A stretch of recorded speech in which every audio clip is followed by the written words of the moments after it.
Now, come on, you.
Good evening, ladies and gentlemen, and welcome to another episode of The Spooky Show. Where's Vivian? I can hear you all asking. Well, we could always do like that bit in Spartacus, couldn't we? I'm Vivian. I'm Vivian. I'm Vivian. See, we're all Vivian. And good evening, Simon's arrived. Hello, Simon, my dear boy. It's lovely to see you.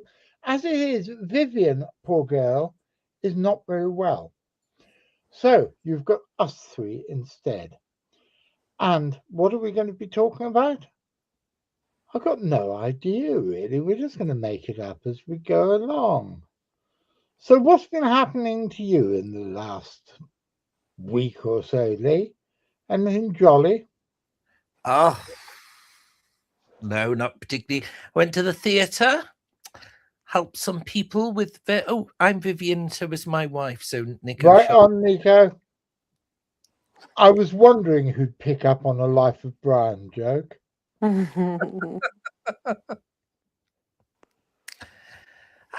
don't know really. Went to see my mother and my father. Yeah, a bit boring, this week, but never mind. I wanted to ask you, whilst we were on it as a threesome. This is the first time we've had a threesome live on air, isn't it? Rumours. Yes. Yeah, but then again, we do know a Bigfoot expert who promises that he's the top. Indeed, we do. We'll have to tell that story later. Carry on, Lee. I'm sorry. Is there a Mrs. Bigfoot? Yeah. I mean, there must be two of them.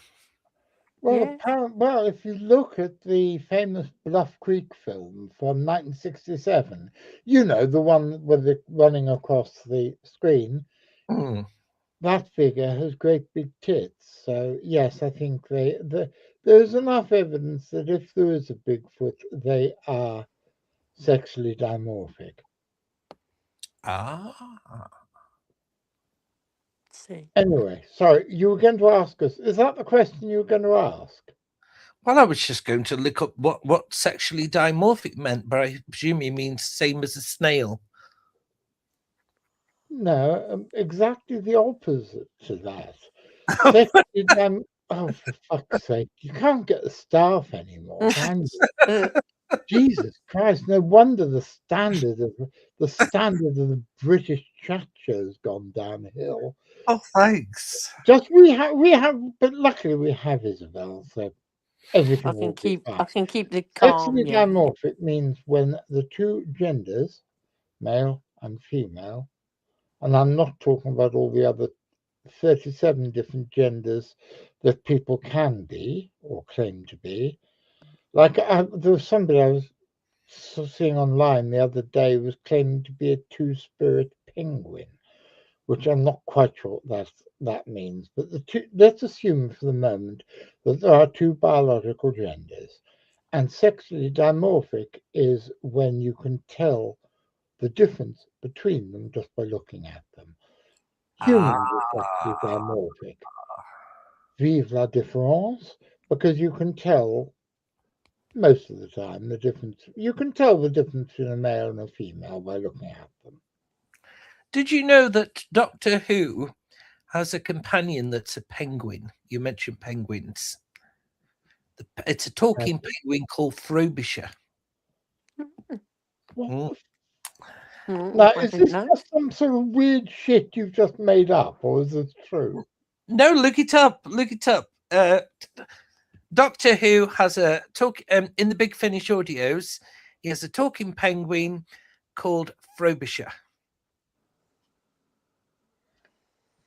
And that's completely and utterly thrown me that.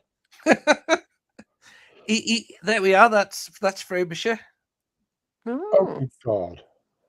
So, Isabel, moving yes. swiftly on, what have you been doing this last week? What have I been doing this last week? Well, I've been trying to get better, and then I've been trying to return to my normal stuff, whatever normal is, and try and get back in the swing of life again. Well, like Morrissey sang on a song about 20 years ago, there is no such thing in life as normal. Oh, exactly. And by the way, everybody, the new Morrissey album came out on Friday and it's fucking excellent. I really recommend it to everyone. We've had some really good new music this year. Hmm? And here we have Nico says he knows Frobisher. Oh, Yep. And Simon says, would a two-spirit penguin then be a gender non-conforming person whose total animal is a penguin? hmm. The answer to that, Simon, my dear, is fuck knows. I've got no idea. I have no idea whatsoever. But Simon did send in a thing just now because I've got an update for this. Oh. How interesting it's. Oh, no, it wasn't. It was the wrong one. Sorry. Simon sent a thing about the new episode of On the Track Extra, which was out this evening, about how there have been more sightings of a supposedly extinct butterfly called the large tortoiseshell in Britain. Well, as of Monday, Simon, Butterfly Conservation, the big charity, have done what I've been trying to get them to do for the last 15 years, and they've finally admitted that it is no longer extinct in Britain. It is now a resident breeding species once again for the first time since the 50s. So that's really exciting news, I think. Do It's we have a amazing. picture of what this butterfly looks like so people can spot it? Uh, yes, but I don't know how to share the screen, so hang on. Oh, what the hell's that? It was a good idea, but I don't know how to do it, so I don't know. It would be nice if I could, but I can't work out how to do it, mate. So it was a very good idea, but how the hell do I do it? I do Yeah, occasionally. I've done it. I found it. Okay, I think. Do I share screen? Yes, I can share a screen. Okay. Talk amongst yourselves, and I will. You'll I find it. saw a raven the other day perched on my wall, which was Oh, very cool.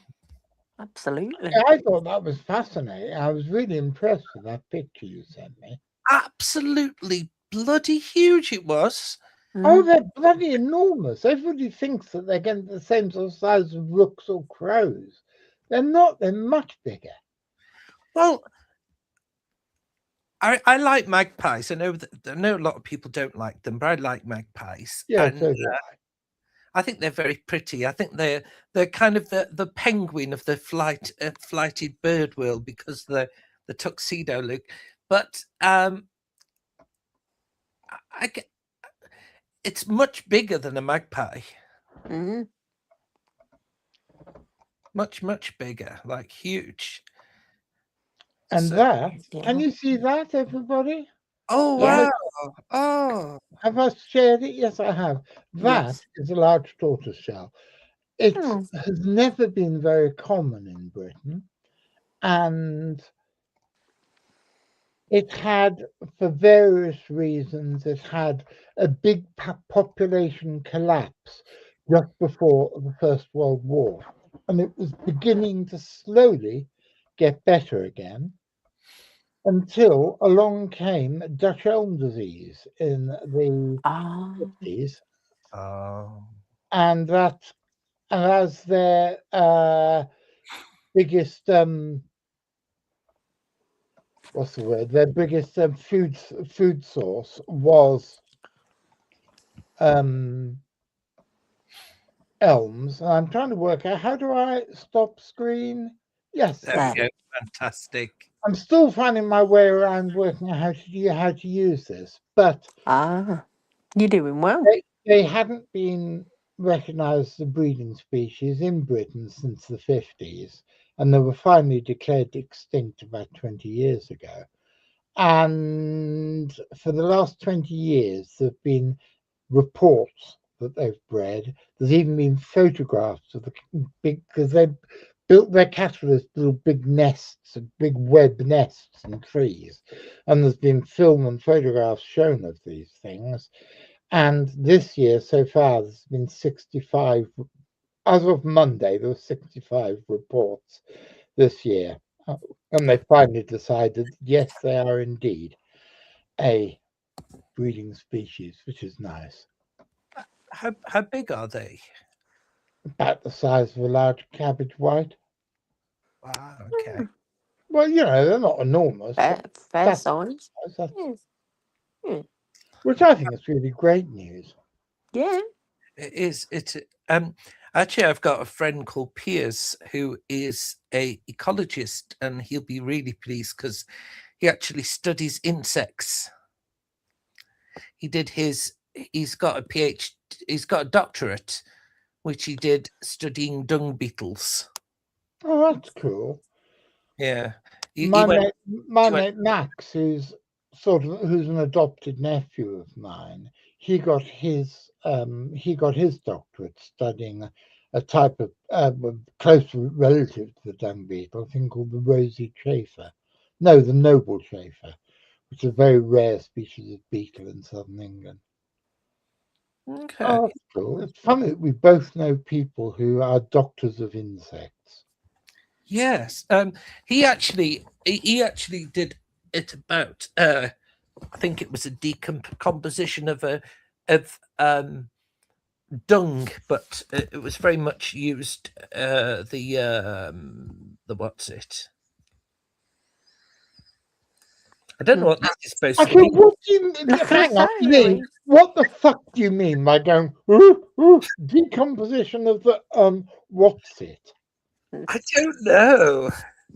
It's like a hand gesture thing. Yeah, It's 'cause but okay, so he's done his doctorate on the decomposition of your hand gestures. no, cow dung it is, yeah. And Does everybody know what the fuck's happening? I I'm a don't- bit confused. so Jonathan, See, I told you we could do a show just as well without Vivian as we could with her.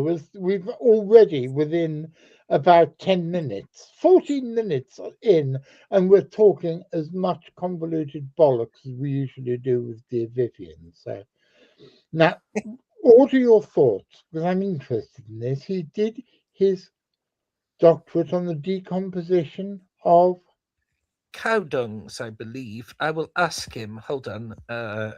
Give me a second. I can bring him up and ask him. We could always get him on the show. I mean, that'd be quite interesting. Talk to him about insects. Max has got this great chat up line. He's got a girlfriend now, lovely young lady. But before he used to go up and say, "People, hello, I'm a qualified." Girls at parties was, "Hello, I'm a qualified geneticist. Would you like me to unzip your genes?" And apparently, it never worked. No, that's terrible. You haven't met Max. That's pretty good for him. His chat up lines are not quite as bad as Louis, but right. Okay. I don't have chat up lines. I just go and talk to the person. Yeah, it just says university. He went to Oxford University, but I don't know which college it was. my niece went to Oxford University and studied philosophy. I did a master's in philosophy. Yeah. I was just thinking about spookiness while we're on the subject. Says him changing the subject immediately to spookiness. Which just suits me because we are meant to be the spooky show. We are the after spooky all. show. So I was going to ask you, have you had any encounters with spirits or ghosts? Me, yes. But Isabel, ladies first. Oh, what? Sorry, Bufford. Buffer to you as well. Bufford, I didn't hear the question. Isabel, Yes, have you had any encounters with spirits or ghosts? I have. Tell me about it. Plenty. My first recollection of ever having encountered a ghost or spirit was when I was about 10, and I could hear like footsteps going up and down the barn steps, and I thought, well, there's nobody up there. There's only me in in the where I was. And I thought, right, I'm going up to see what's going on. And there was just this figure of this lady kept going up and down the steps. And I was intrigued from there on in. Oh, that's And cool. I've seen orbs, I've seen ghosts at the end of the bed, which I know is stereotypical, but it was actually at the end of the bed. And Lucky, that was me. oh That yeah. was me. I got up to go. I'm a diabetic. I have to get up and go for a pee in the night. And just because I was going,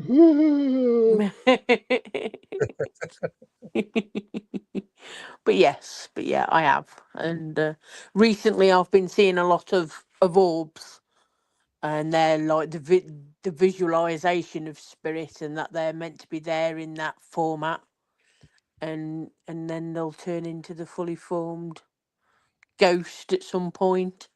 Do you get any feelings when you see these orbs? I do. Some of them can make you mainly a lot of coldness, because I consider orbs to be like lost. They've not formed anything, and they're quite lost, so tend to be quite cold on the normal to me. Yeah. But I do find them interesting, Well, they and I are. find all things spirit related interesting. And So, and I've just seen your spooky cat walk now, have along you just seen my spooky cat? above Yeah, your she's not head. very happy. I'm chatting and not playing with her tonight, so she's storming about. Is enough to say I should be paying her attention. well, you should. Yeah. I should, but I'm here talking about orbs, so I think she's not impressed.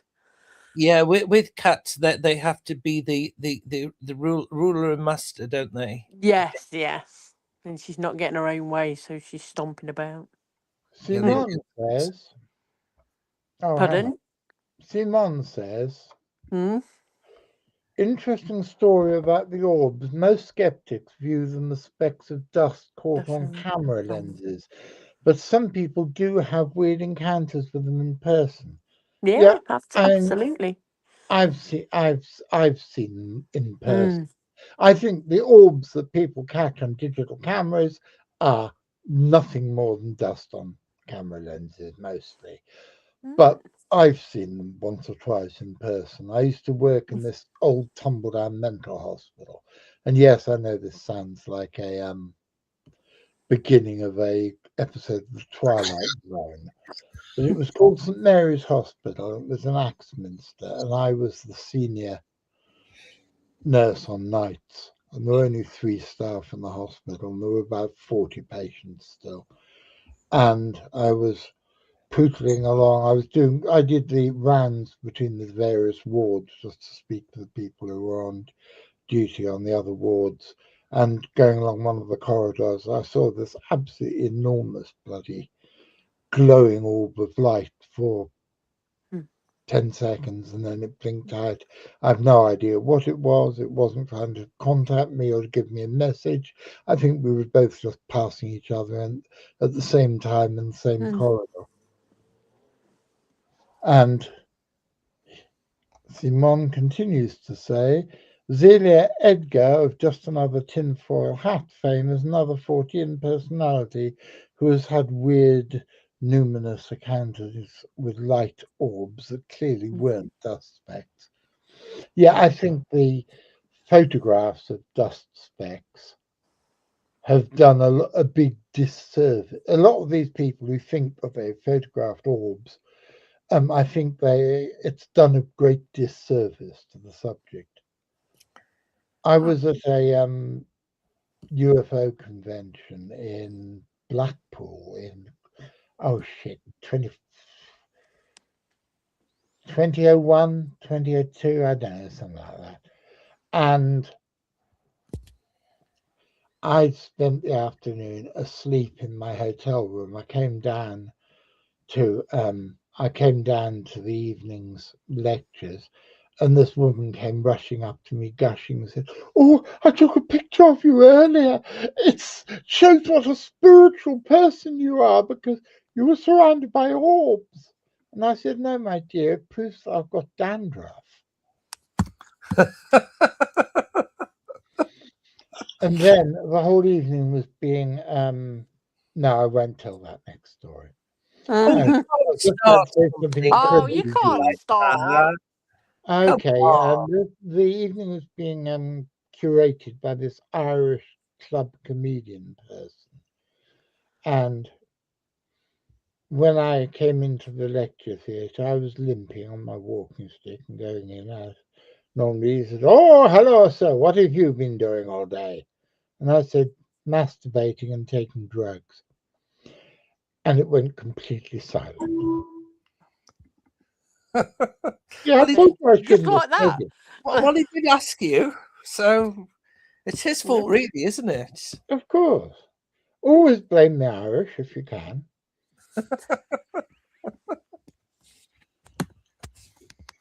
And here we have Simon again. Zelia talked about it in a lengthy interview for the Anomaly Archives a few years ago, interviewed by Stephen Miles Lewis. I didn't know you knew Smiles. Stephen Miles Lewis is a lovely, lovely man. And I did a lecture for him when I was last in Texas. That was about 15 years ago. Absolutely sweet, beautiful man. And I was very, very impressed with the setup he's got there. He'd rented a industrial unit, which basically he kitted out as a library. And that's what I want to do down in Exeter when I can find an industrial unit that's within my price range. I'm going to rent one out so we can put all the CFZ books in there and actually have a library that might be open once a week or something with volunteers. So we've got a reference library, which will be a resource for researchers all over the place. And Simon says he is Facebook friends with Smiles Lewis. Smiles is a lovely, lovely, lovely man. So what else has been happening? Well, I don't know about you guys, but I've spent an awful lot of this week following the news of the events in Iran Yes. and getting more and more and more depressed about it all. But possibly not for all the same reasons as everybody else. Because I'm interested in Iran because it is the only place in the world where there are still Asiatic cheetahs living. There's only about 40 or 50 of them, I think, left. And the idea of the country becoming a battleground, because the problem is that as the rule of the Islamic Revolutionary Guard Corps, IRGC, collapses, then it is likely to highlight the fault lines between the various different ethnic groups in Iran. And I think you're going to have some internal civil wars coming. And the idea of those happening in the middle of a place where there's only 40 of a species of animal left, I find that totally terrifying. But the whole thing in Iran is It's pretty. absolutely horrific. But I was watching a speech this afternoon, a live speech from His Majesty the Crown Prince, who intends, and he says that he will, as soon as it is safe, he will return to Iran and offer up his services as interim leader before there can be a what's it called, a referendum on what the Iranian people want to have the people to rule their country as. And I've been following that massively. Mm. I don't know if you guys have, but It just alarms me the more I hear about the Orange Man and what he's doing to the world. I think when we spoke earlier on, you mentioned about if the wall goes across, it's going to stop animals from migrating. well, yeah, it's another piece of great news this week that there's been another jaguar reported in Arizona. But although they're called the Arizona jaguar, the population is always propped up by new animals migrating up from Mexico. And the last female was shot in 1963. So all the ones, as far as we know, that have come up in the last 60 years have come up from Mexico, have been young males looking for a mate and scouting out new territory.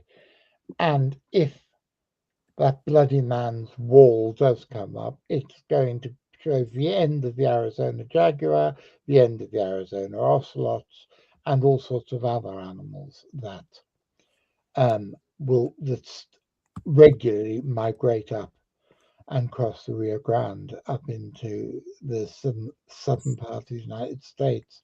And I think that would be a serious tragedy. But I am glad to see that Mr. Trump has his what's the word? His exploits, his achievements have been marked in art.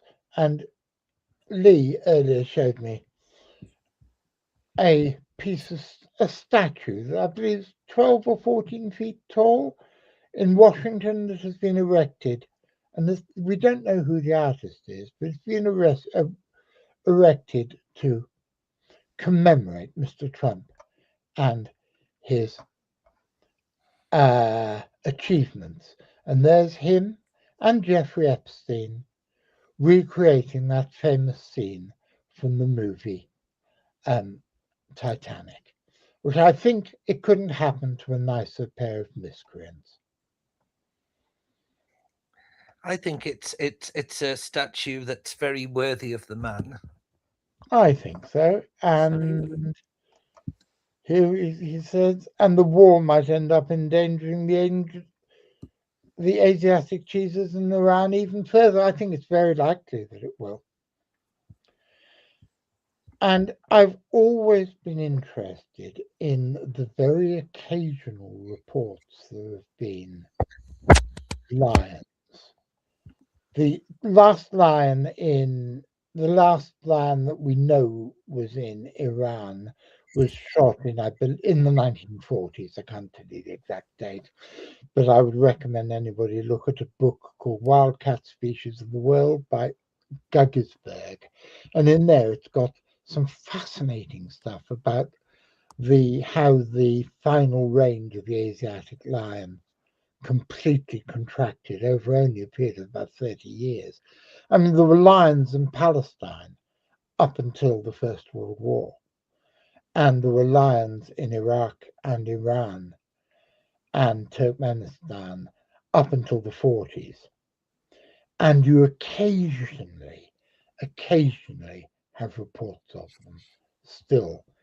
I had a report of a lion in Oman from a friend of mine who works for the Sultan of Oman. I don't know if he still does because he's a few years older than me, and I'm past retirement age, so I suspect he's probably retired. But the fact that there are still reports of lions both on the Arabian Peninsula and in Iran and Iraq, I think they're very, very, very hopeful that there might be the occasional tiny population of them still. That's amazing. What kind of lions?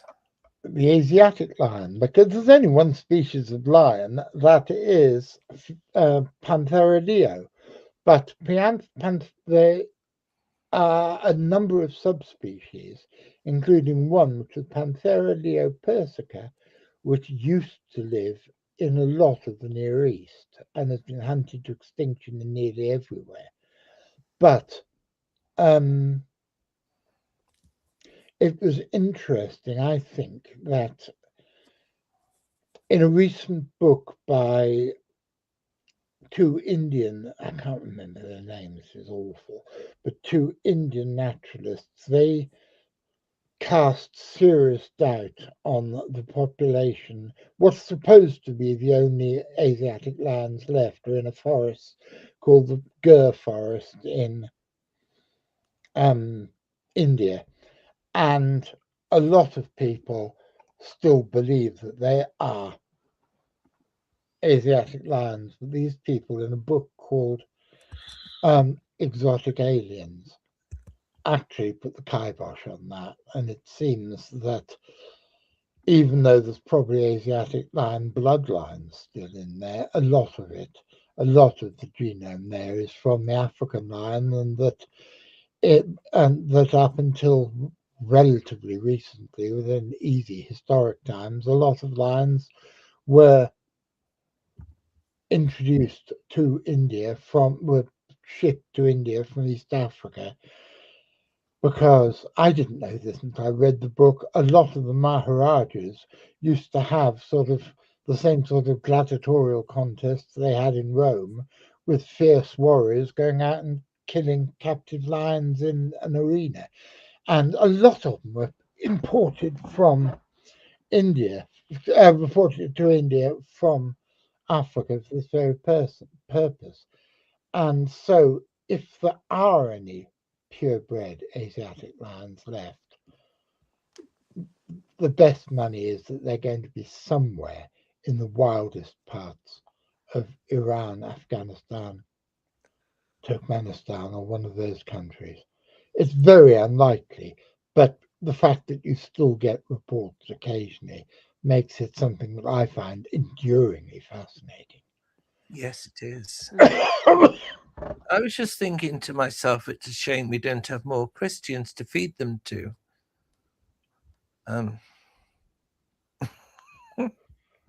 There's nothing I can say to that.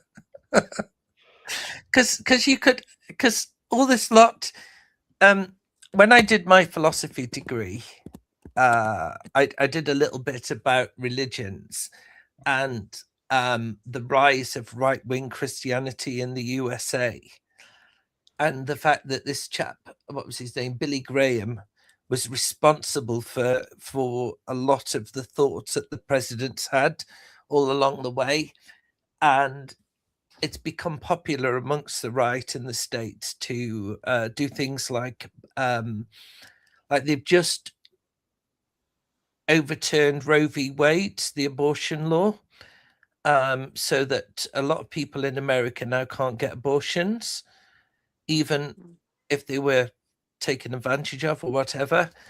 And it's just becoming evil over there, really evil. Have you seen the posters? Louis sent me a photograph that he took of a billboard on his way to work in South Carolina, and there was a big poster saying, "Jesus would have been a gun owner." Oh, God.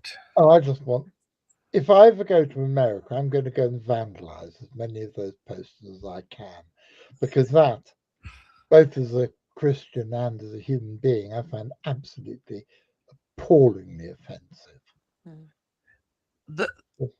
What he's done to humans over there, he's Hang on, are we talking about Jesus or Trump? Trump. But he's a lot of his supporters see him as the next Messiah, which is quite scary. Some people are saying that this war in Iran is going to bring about the apocalypse. Oh, fuck off. Yeah, I know. No, I wasn't telling you to fuck off. I was telling you, yeah, that's a ridiculous idea. Ridiculous, isn't it? But I've never understood, I have to admit, that although the Bible study group that I go to, you go to, and that Isabel has been to as well, run by my brother, although that Bible study group has studied the Revelation of St. John, I think it sounded like he was off his tits when he wrote it. Yes, it makes no fucking sense at all. I mean, I don't believe this, by the way, but if he was a time traveler, he might view. What's more blasphemous than John the Divine being a time traveler or being off his tits on magic mushrooms? I'm not sure which is worse. Well, I was just thinking, that if he was a time traveler, that he might describe the future as being a bit strange. Hang on, who the fuck has suggested St. John of Patmos? See, I'm showing how clever I am, so I'm using all his different titles. But who has suggested that St. John of Patmos is a time traveler? I just did.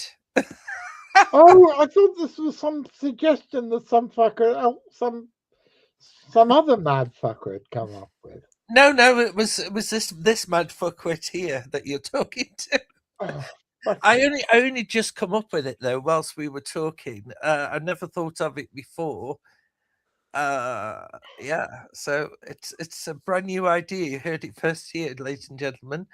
St. John of Patmos, the man with the eagle on the globe, that he was a time traveler. That's bloody ridiculous. That's absolutely fucking absurd. Well done, Lee. You've just come up. I've been doing these shows with and without Vivian now for about 18 months. And you've just come up with the most stupid suggestion that anybody has ever come up with on the Spooky Show. And by fuck, that's against some stiff competition. No, say something sensible, please.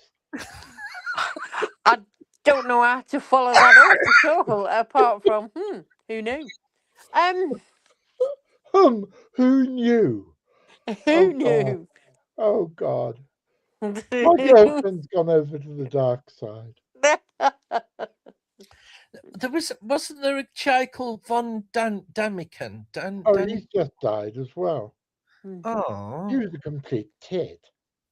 I'm sorry, he was a great researcher, and he shed light on the things which the establishment have tried to keep hidden. He was a tit. he was it. He was. I mean, his whole point was that God was an astronaut, Oh. and that that Earth had been visited by gods in ancient times in flying saucers, which all happened to look a bit like the oh god, I can't remember his name now. Who's the guy who the big 1947 flying saucer guy, and I can't remember his name. Simon, what was the name of the guy who did the famous 1947 contactee, and I cannot for the life of me remember his name. George Adamski. They all looked like George Adamski's flying saucers, but it turned out, and he even admitted it, that quite a lot of the stuff in some of his books, which sold in decreasing quantities. The first one, Chariots of the Gods, sold a lot, and by the time it got down to Half-Witted Bollocks of the Gods, 25 books later, they were selling practically nothing, and they went down a distribution chart like that. But he admitted that he made quite a lot of it up, and he pretended that he'd been to places that he'd never been. And even when he did go to some places, some of the stuff that he said, he just he put two and two together and added up to 666 and talked complete nonsense and jumped to ridiculous conclusions. For example, there are some caves in Puerto Rico where they do have on the walls prehistoric carvings of what look like a cross-barreled crop circle, or if you like, if you would, a flying saucer. And I was in those caves 28 years ago, and I saw those carvings. And then next to those carvings, I saw what the picture was really of.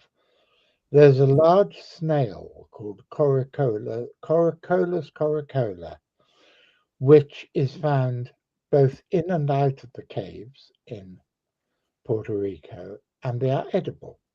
And I bet you that the big carving on the wall was actually a carving of a snail, and that there'd probably been a wicker basket or something underneath. And it was saying, when you go out into the forest and collect snails, you put them in here because this is going to be our lunch. It's not a flying saucer, it's a fucking snail. And to prove that, I've tried twice. I've brought them back to England twice, and I managed to keep them alive for a couple of years, but I didn't manage to breed them. But Guinevere, God bless her, is going to try, if I can get hold of some more, she's going to try and breed them. Then we're going to be able to sell them to exotic pet enthusiasts to prove, hey, this is Eric von Daniken's flying saucer, and you can buy them for £5 each and keep them in a fish tank in the corner of your bedroom. Oh, okay, that's pretty cool. Which I think is quite interesting. Which Hang on, how did we get onto? Oh yeah, you were saying about Eric von Daniken. Sorry, just with my Backing the revelation fucker up. thing, I was just thinking it might be. Was he the same? The lizard chap? No, that was. That's David Icke. That's David Icke, isn't it? Yes. I've never met David Icke. I've been in the same room as him, but I haven't actually met him properly. I know somebody who used to work for him, and apparently he's a really, really, really sweet, down-to-earth guy. I've always thought he was batshit insane, but according to people who know him, he's a really, really sweet man. So I suppose you can be sweet and batshit insane at the same time. I'm Well, batshit insane. Quite sweet. Lee's very sweet. But he's just come up with the idea that St. John the Divine was a fucking time traveller. And he got his own TARDIS, probably. Yeah. Well, So- you know, it makes more sense than yeah. Well, if you think of it, does that mean that when St. John talked about the Whore of Babylon flying through the sky, he was actually talking about a two-spirit penguin? Yep, Yeah. it could be a two-spirit penguin. It could be a Chinook helicopter. Oh. It could be a Chinook. Oh, fucking hell. I hope. Look, I always like it. We have the more people who watch this show, the better. But I'm afraid that there are going to be people out there who believe Lee and will start worshipping him as the avatar of a new consciousness. Teach us, O Lee! Teach us about how the Whore of Babylon is a penguin in a helicopter. Oh, please, O Lee, deliver us. Well, I yes. Actually, I could do that for Bible study if you like. We could talk about the way that Revelation's really about time travel. Oh, fuck no. I can't, because then Daisy will probably start agreeing with you. And then, no. I forbid No, it. no. And Good Nico idea. said No. he met David Icke when he worked at Wembley. Nice guy. Yeah, I've heard he's really sweet. But then again, I know somebody, I used to know somebody who was one of the most feared ex-football hooligans in Britain, who then got co-opted, or rather blackmailed, into working for MI5. And he was one of the nicest guys you could meet. Hmm. And it's a mate of mine the complete and utter lowlife, used to run a brothel in New Zealand. And he's an absolute pocket, so. But this show is rapidly becoming into weirdos Jon Downes knows. Gosh, no. Well, it's got a weirdo Jon Downes is in love with, and a weirdo that Jon Downes has known for many years. So, Yes. by the way, this is the one that I'm in love with, Isabel. I was going to I say, am don't I the know you. weirdo? Not me. What? You are a fucking weirdo. Hey, why am I a weirdo? Going out with me, for one thing, that's pretty Well, weird. just thought I got good taste. You have got very Oh, good. I love you. Hey, smooth, eh? Smooth. You are fucking smooth. Thomas from Denmark finds David Icke quite lucid on politics as long as he avoids the alien lizards, the moon being a spaceship, COVID-19 being connected to 5G internet connections and the like. Yeah. Well, I do know somebody who got arrested for trying to smash up a 5G pylon thing, believing that it was causing COVID, which I think is absolutely, again, it's absolute nonsense. But it just shows the caliber of people I know, I think. COVID, yes, COVID. It was. It's still around actually, and it can still kill Oh, yeah. people, and it's still dangerous. I had it a Jeez. year or so ago. Get inoculated, people. I do. Except they won't inoculate me. This is the first year I've not been inoculated Oh, because the government no longer gives inoculations to the under 74s or something. you should be able to get one being with your other complaints. No, apparently the fact I'm diabetic, mad, grossly overweight, and have a history of all sorts of other weirdness, and I co-present this show does not get me free COVID injections. Oh, that's not good. I was going to mention about seeing he was on the Spooky Show about we've got a local legend here called Molly Lee, and she was a witch, and her grave is north to south rather than east to west. because the legend goes that she her raven, she had a pet raven, and she was just she'd fallen out with the local vicar, and the local vicar put word around that she was a witch to get rid of her, really, because people were going to her to get things rather than No, carry on. I was just putting that up so I wouldn't forget to. all right, yes. And so she's meant to a grave is still in Stoke-on-Trent, where I am at the moment, and it was 17 the awkwardly named goth rock band Lesbian Bed Death did a song about Molly Lee that I know from, and the lyrics mention her pet raven. Yes, actually, funnily enough, I was visited by a raven. I thought you were going to be saying you were visited by some lesbian bed death. Okay, carry on. Sorry. So I I was will shut visited up. by a raven yesterday. I sent you a picture, didn't I? Yeah, lovely picture. Yeah, Enormous creatures. they are absolutely incredible. So, are you into this lesbian goth rock band Bed Death by That's Simone. Simon? Are you into the lesbian Bed Death song? I have I've never heard of lesbian. In bed, Isabel, no. are you into lesbian bed death? I've not heard the music. I'm just trying to work out how you would have a lesbian bed death. Would they That's sit simple. on You your have face two and lesbians suffocate in you? bed, and one of them Have to. dies. Simple, Oh yes.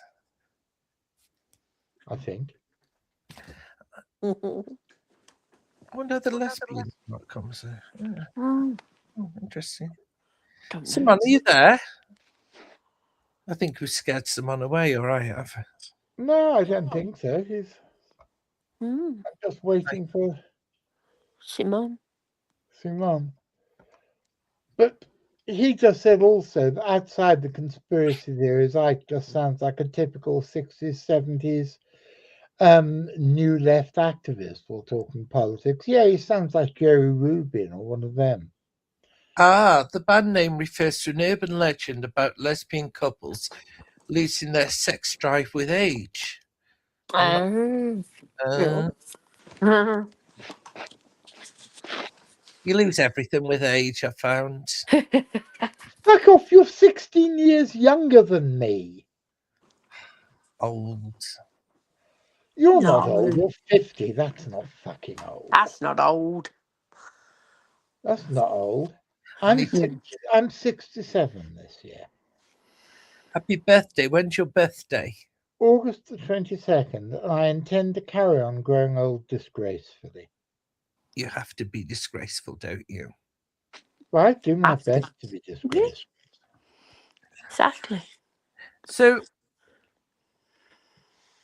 actually, going about animals, I was had another little. How do you get from lesbian Being bed bed death to talking animals. about animals?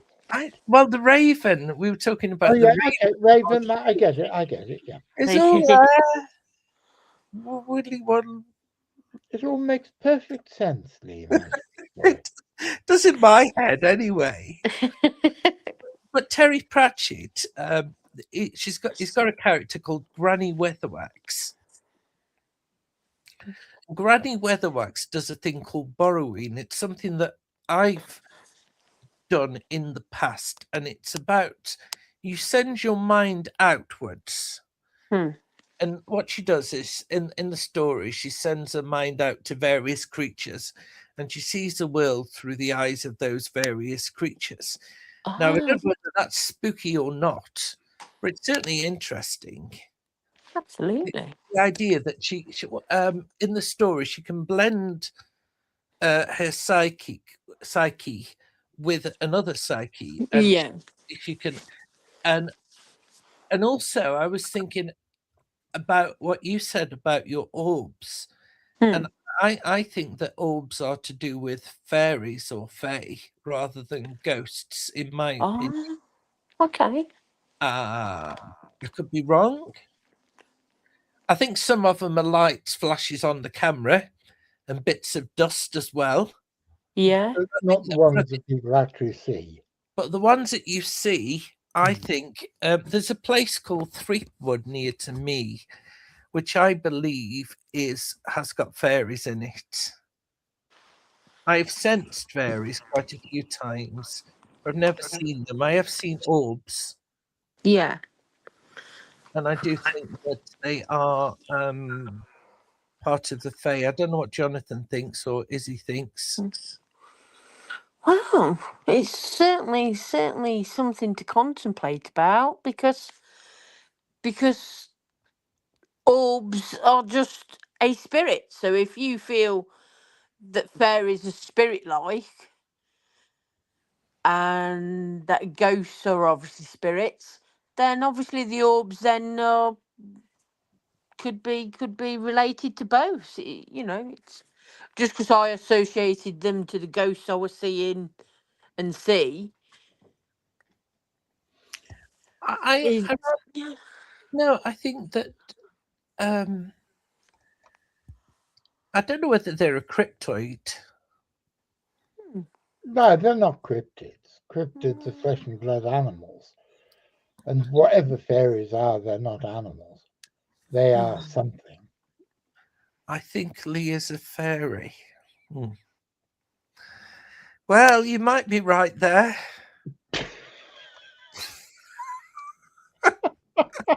I was wondering how you were going to answer that. That's why I put it up on the screen. I wanted to see what your answer would be. You're talking about the fae, are you? When you say that, asking if you think that I'm a fairy, you think that I'm ethereal. Lee, dear boy, I love you dearly. Oh, yes, you are apparently a happy and delightful fairy. Well, I'd go along with that. Thank you, Lorenzo. That's very kind of you. I You did. walked into that one, LOL. Yes, he certainly did. I generally walk into things. It's walking out that's a problem.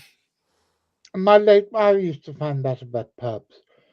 But my late wife used to believed in fairies. Yes, I think there's a lot of fiction on fairies. The one I think of is Peter Pan, the most famous, maybe. Um, Think about. Oh, and come on, Tinkerbell is Peter Pan Mm. is the sexiest piece of children's literature ever. It's got three of the sexiest female characters. Wendy, Tinkerbell, and Tiger Lily are all sex on a Mm. fucking stick. and as well, Peter Pan, Simone is Is is a uh, all the works go to Great Ormond Street Hospital, which is fantastic. and as Simone Mm. said, Peter Pan is literally named after a consistently horny ancient Greek deity. Which one? Pan, Eo Pan, Eo Pan, Pan, Pan, Ah, Eo Pan. Pan, Eo Pan Pan, is, Eo Pan, Pan, Pan. yeah, of course, Pan. Sorry. At night at sea in a thunderstorm, on the very night that Christ was born, a voice came out from overhead, said, "Listen, mortals, Pan is dead." I'm quite interested in the fact that a lot of um, ancient sites in England, and maybe we can talk about this at another point, but are being destroyed by Christianity and the Christians march across England. Like Saturnalia and a lot of festivals that were taken over by the Christians. And I think that's quite interesting. And I think that we've lost our connection to the earth. Oh, very much so. And it's like we're as a society we've become completely divorced from the reality of the natural world as well. I sat talking with a chap the other day, and although he was talking to me, his whole time was on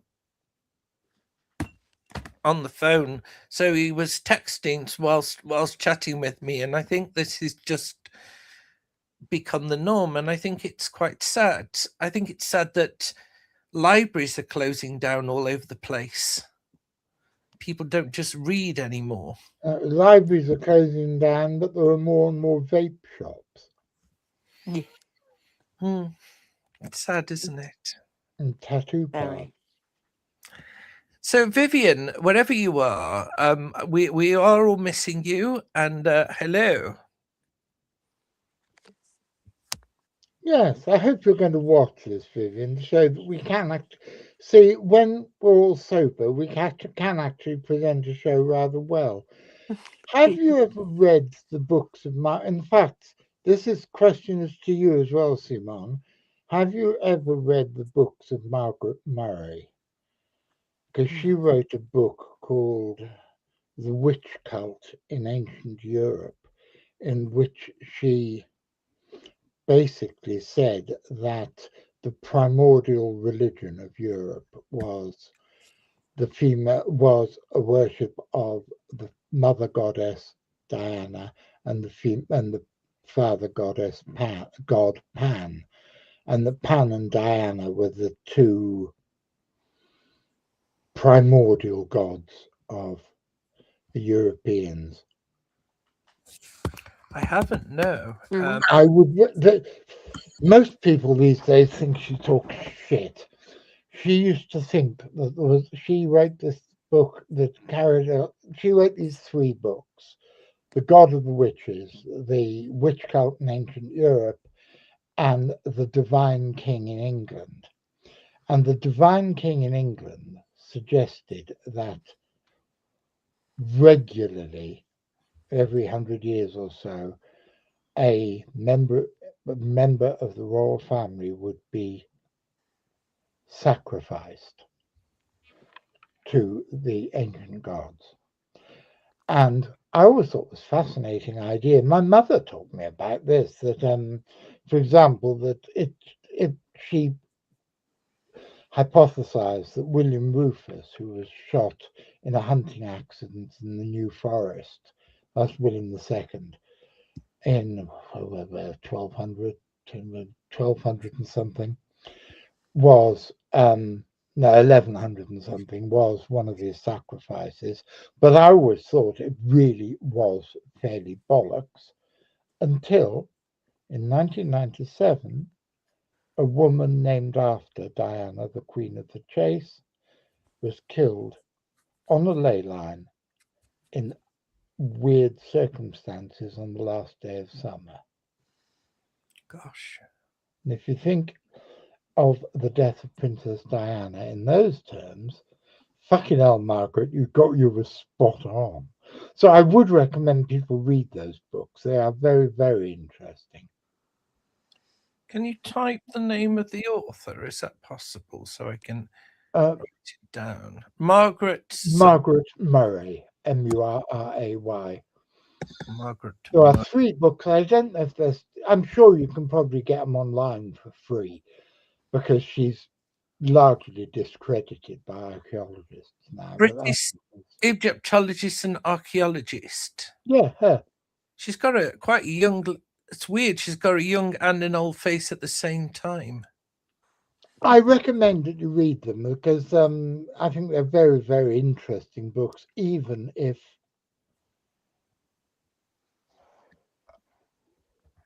So she was Yeah, trained as a now nurse. Simon says Margaret Murray's books sound like they might still have literary value despite not fitting the standards of traditional science, like Carlos Castaneda and Robert Graves. Carlos Castaneda, Christ, that's a weird one. I always thought, right at the beginning, before I actually took any psychedelic drugs, I thought when I did, I would go on a Castaneda type trip. And I didn't. I found myself dancing like a nut job listening to the first Duran Duran album, and never ever had any spirit. I never had any spiritual awakening from magic mushrooms or acid, or the one time took peyote, either that. But Carlos Castaneda's books, even though he was really fucking weird, when he died, his three major acolytes all disappeared under mysterious circumstances, and it's very, very weird. Uh, And the Carlos Castaneda books have got great literary merit, whether or not it actually happened or not. He basically he met his spirit guide, who was supposed to be a ancient Mexican shaman called Don Juan.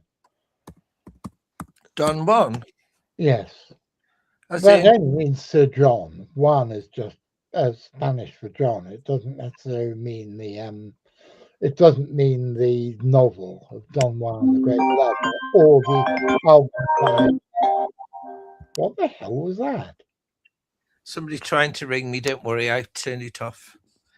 No, Hey that Siri, scared the you do shit not out disturb. of me. Talking about spiritual awakenings, like I'm thinking. Stop it. So, 1 second. And Simon says in modern day Peru, the people who would become Jehovah's Witnesses or Hare Krishnas elsewhere in the world became Carlos Castaneda fans instead. Things can have artistic value without having scientific value. Perhaps the two are in some context mutually exclusive or even interchangeable. Mm. Yes. God, we're getting esoteric tonight, aren't we? Nay, we're on it. Wow. Yeah, I am. we're on it like a shaman on chips.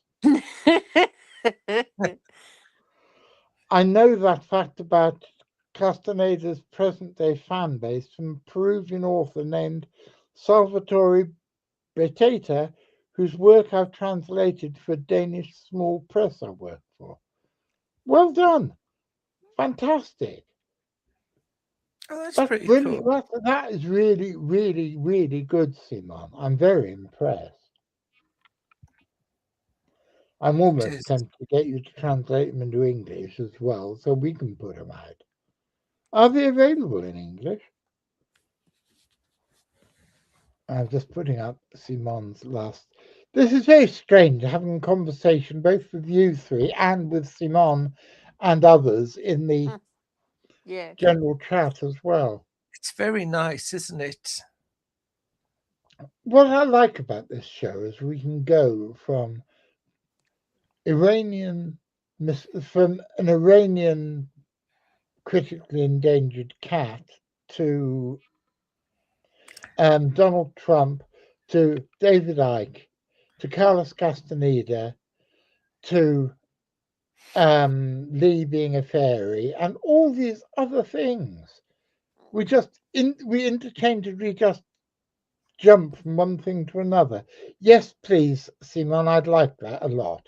Simon, by the way, has just offered to send me, just in case you guys don't know what I'm talking about, send me some of Potato's works in English in PDF form. I'd be very interested to read them.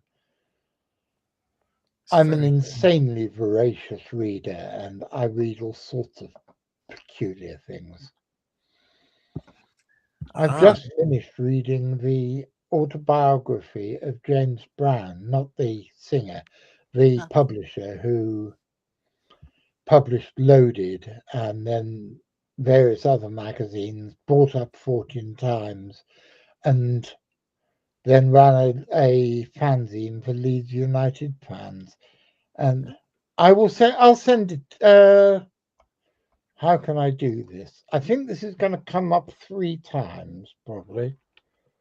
Sheffield, John, at. What happened to the I used to really like a magazine called the Weekly World News. It was full of nonsense, but it was so much fun.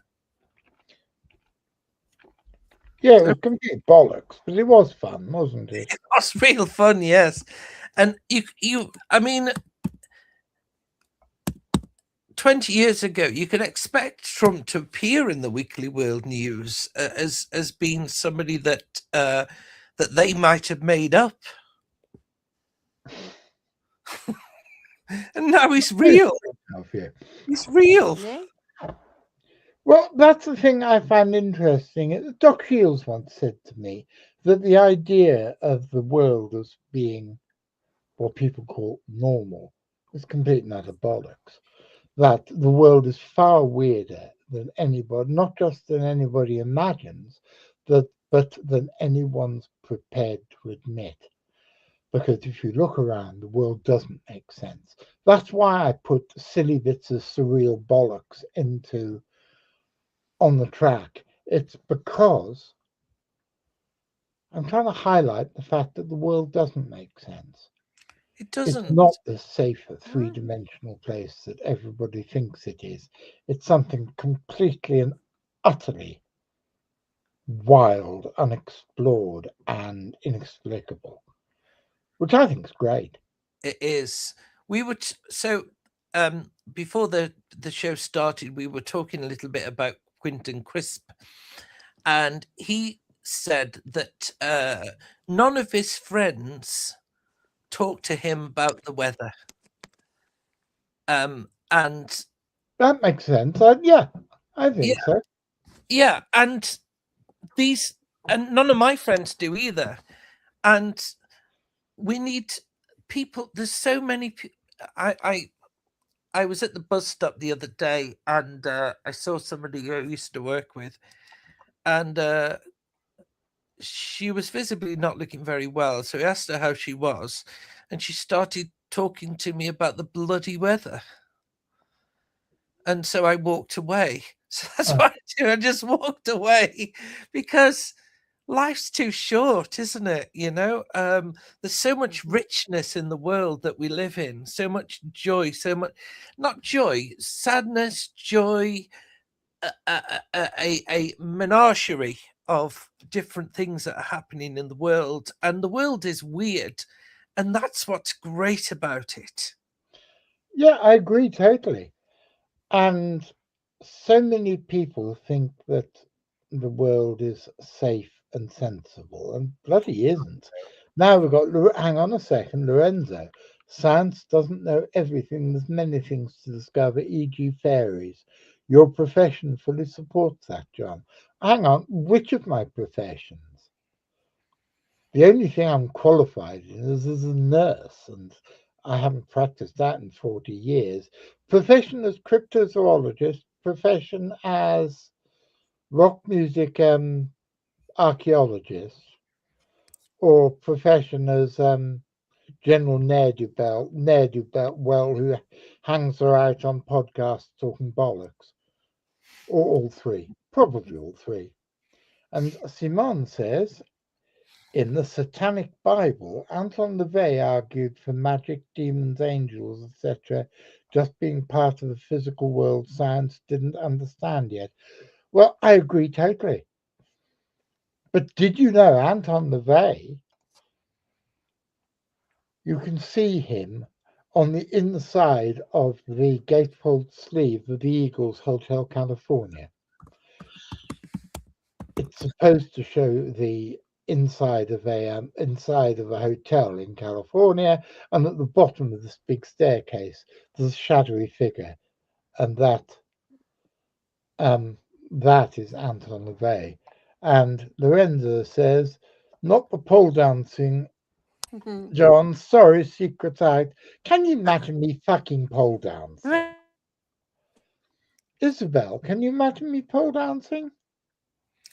Lorenzo, I asked What Mealy. have you done? My girlfriend's disappeared. She's gone black now. Because that's all your fault, Lorenzo. Lorenzo, I have to ask you, do you look like your avatar? Because if you do, I'm very single.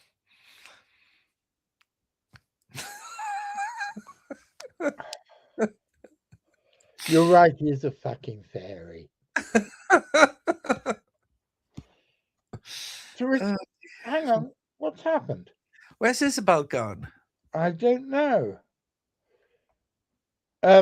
Lorenzo says, "Oh dear, my powers have a habit of doing that." And Simon, he looks more like a fairy. And Oh, I see. LaVey in the Hotel California in the sleeve sounds like a homage to Aleister Crowley being on the cover of Sergeant Pepper's Lonely Hearts Club Band.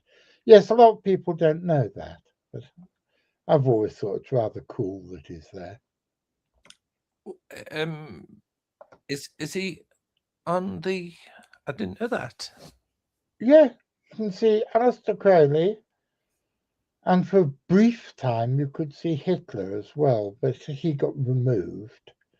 And Gandhi was removed because they were afraid it would offend the Indian market. And here, what happened then? You there? Can you hear us? Is Riz? Hello? Hi. Oh, yeah, you can hear. Hello. That's good.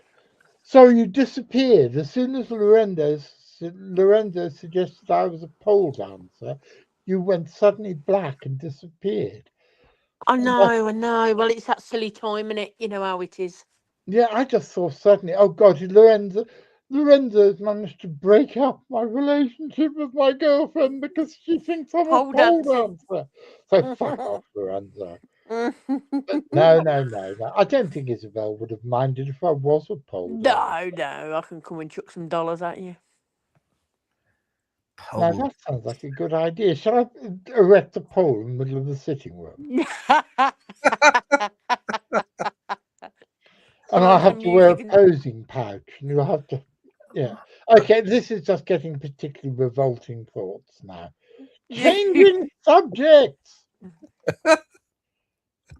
That shows how, yes, just blame Lorenzo again. We always do, Lorenzo, my dear boy. We always do.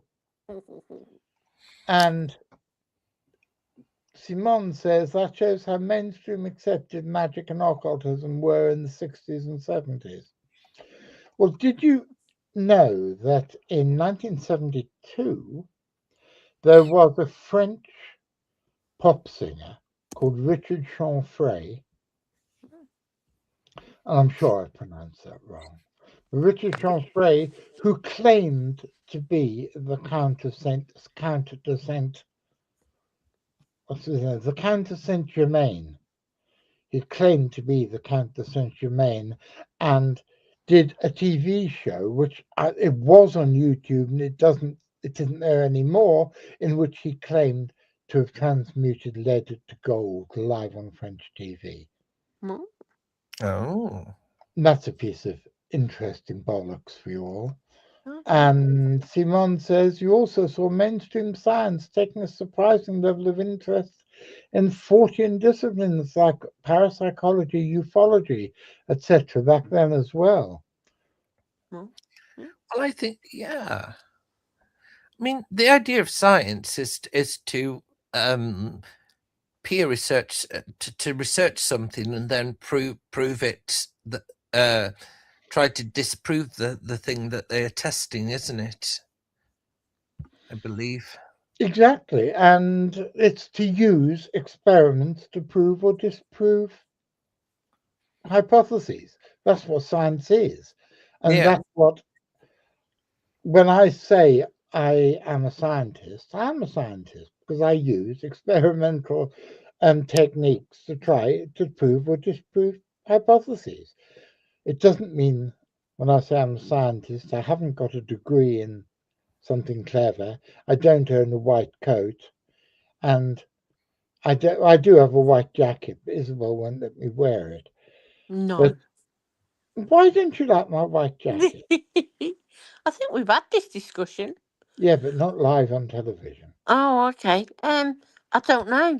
I just don't think white jackets. So I don't know. It's just not it. Is it like a white fur coat that you wear, like in Narnia? No, but I That'd know a look girl. cool. I know a girl with a purple fur coat. Oh, Oh. I thought it was burgundy. Oh, I don't. My first wife always got angry with me that all the different colours that were a mixture of red and blue, I never got any of them right. I Oh, didn't know the right. difference between purple and light, Hmm. purple and burgundy and wine and all these other differenty things. I don't know what it is. I don't know. I don't know what Burgundy it is. is about that white coat anyway. I'm You not might into it. simply have color blindness. No, I'm just a twat who doesn't know the differences. Ah, fair enough. Here's a philosophical question for you. How do you know the color I see is the same purple as the color that you see? I'm sure it isn't. I'm Mm. sure that with the way that reality tunnels work, I'm absolutely certain that everything in the universe that I see is going to be subtly different from everything in the universe that you see, or everything in the universe that Izzy. See, I'm Is- getting mixed up. That Isabel. Isabel sees. She always says, "Why don't I call her Izzy?" But that's exactly why, because I get Izzy and Lizzie mixed up. Well, Ah, that's And easy. although I love both of them very much, I don't really want to mix up my adopted daughter with my beautiful girlfriend, who I love. Well, I love them both dearly, but in different ways. mm. And Simone says, "Oh, I don't know that French pop singer, but I do know that before Rael became France's equivalent to George Adamski, he was a moderately successful pop singer under the stage name Claude Seller. I didn't know that. Listened to a couple of Claude Seller songs earlier this evening, as a matter of fact, on YouTube. Commentators usually point out he would later be known as UFO prophet Rael. I Mm. didn't know that at all. I've Ah, had a few not run-ins, encounters with Ray aliens at usually at concerts in the late 80s when they still used to hand out their leaflets at the sort of hippie end of the concerts, like people from Gong and Hawkwind and that. But I don't really know much about them. I've read a couple of their leaflets, but I had no idea that he was in the music scene. We've got 8 minutes left, guys. Mm. I How did was you? Sorry, Lee. I spent my weekend doing various trainings, and I was listening to "So Long and Thanks for All the Fish." Oh yeah, the Divine Comedy. Yeah, and he was Douglas Adams was saying that his oh, the reason why he wrote The Restaurant at the End of the Universe was because of the Procol Harum track called Hotel Babylon, I think it's called. Procol Harum. I don't know that. You know the one that sing The White Shade of Pale? Yeah, I know who Procol Mm. Harum were. Hold on. Procol Harum. Give me a minute, I'm going to make sure. Hitchhikers Guide.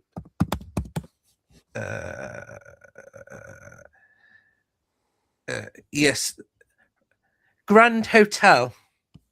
Oh, I know Grand Yeah, Hotel. yeah. Yeah. So the song Grand Hotel, in the middle of it, there's like this big orchestral thing that comes out of nowhere, he says. And he said that in that bit, he couldn't, he imagined something great and big was happening. And he thought, well, the end of the universe. And that's where he wrote the Restaurant at the End of the Universe from Oh, listening wow. from I listening to always think that. that as well about the orchestral bit in the middle of The Electrician by Scott Walker. I've Yeah. not heard that. Oh, it's the Walker Brothers album Night Flights, Night and Flights. it's on there, and it's probably because that's one of the big things Izzy and I have got in common. We're both big Scott Walker fans, but The Electrician's probably my favourite of his songs forever, and that that orchestral bit, which is swirls upwards. I always think that's so grand and so magnificent. Something really strange is happening there. Yeah. And then Uh, I found out that the song's about CIA funded torturers in the South American Republic, which I No. wouldn't have got from the words. No. well, I didn't realise that the song Golden Brown was about drugs. It's by Smack. Yeah, I didn't know that until recently because when it was out when I was a kid.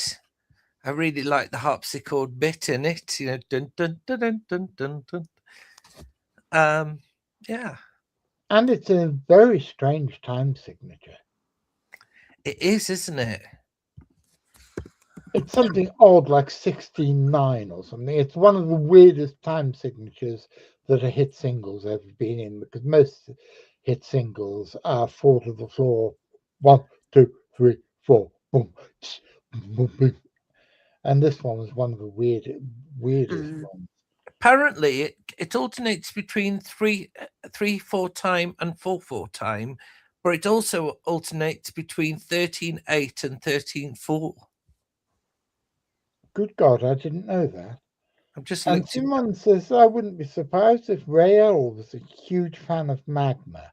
Now that we're at it, Magma, fantastically peculiar French progressive rock band who made up their own language, which I believe they claimed that it means that they channeled it from somebody up in one of the stars had sent it down to them. But their songs were all written in this peculiar language which only they could understand, which is pretty far out. Yeah. But then again, I wonder if he was also a fan, if we're carrying on this thing, of Sun Ra. Has any of you guys heard of Sun Ra? Sun Ra the god. No, Sun Ra, the jazz musician, No. whose real name, I believe, was Herbert Blount. He changed his name to Sun Ra, claimed that he came from Saturn, and made some of the most peculiar records ever to be. Oh, he's got a hat like yours. Gee. Which well, Sun Ra, yeah. Yeah. Oh, I like the look of him. Can we have him on the show? He's been dead for years. Well, it is a Mm. spooky show. Well, yeah. Then what we're going to have to do then? We're going to have to get. Going to have to get a medium on there so we'd interview. Well, hi, Wow. Sun Ra. It's great to have you on the show. Boom, boom, boom. I'm gonna I'll have a get look. me Ouija board out. Yeah. Have you got a Ouija board? I have. Yeah, Karina had several. I don't know what happened to them. I think Olivia took all Karina's occult stuff. I can't Wow. find her crystal ball either, which is a pity. Mm. Because I would have liked the crystal ball, but I'll have to buy myself one day. Yeah. But it's been an interesting show. Oh Lord, more from Simon. Simon, you're running on gas tonight. I recently wrote an article for Hit Denmark about Prophet Olsen, the 60s and 70s era UFO contactee in my country who basically looked like a white sun ra. That's pretty cool. That's cool. I like this show because we can go from the most peculiar set of subjects and we do it seamlessly. We do. Yeah. Isabel, what have you got on your head? Are you wearing. A pillow. No. Mm. You'll sit on my head. Put your head back. Oh, do you see Me you've got cover. that thing with the two red dots? Yeah. Did it look Oh like yeah. somebody was watching over me? That looked as you got some sort of weird ceremonial hat on. No, no. It just shows that I haven't It's eaten just a yet. My pattern. blood sugar's probably uh what's the word? Troughing. Ah. Ladies and gentlemen, we are at the end of another show. I want to say a big thank you to you all. First of all of you in the audience who have sat through this and joined in and who are as much a part of the show as we are. And I want to thank Lee and Isabel for jumping into the breach at the last minute. You are all darlings. And I want to apologise to dear Vivian and say I do hope, my love, that you're back with us next week and you're feeling better. And I hope we haven't let you down. Because I think we've done quite well this. I think it was a rather good episode. So good night, boys and girls. Bye bye. And I will see you all very soon. Time to go home, time to go home from your simply spooky adrenaline ride. Time to go home, time to go home, even if you're terrified. Goodbye. Time to go home, time to go home. Vivian and her weird friends are all going home.